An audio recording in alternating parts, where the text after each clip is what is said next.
Hello. Good morning po. Isang maulang umaga sa ating lahat. Tuesday, magpitay na po yan. Breakfast po tayo. Late po yung breakfast ng Lola kasi late na rin po nakatulog ng Lola. Parang pa umaga na.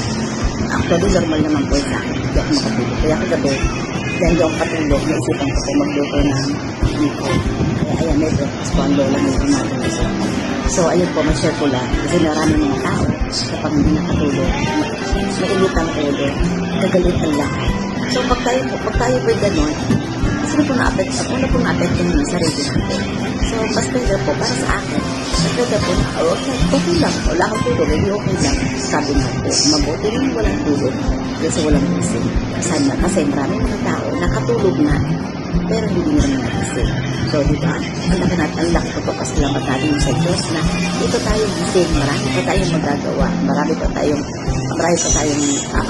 ma-contribute sa ating mga kapatid, sa ating mga kamag-anak, na doon pala sa ating attitude na thankful tayo, grateful tayo, masayahin tayo, malaking tulong para sa kanila, para sa kanila na, bakit siya ganito, dami na pinagdadaanan, pero nakangiti pa rin siya.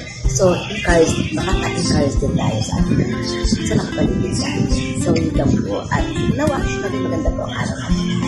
God bless everyone.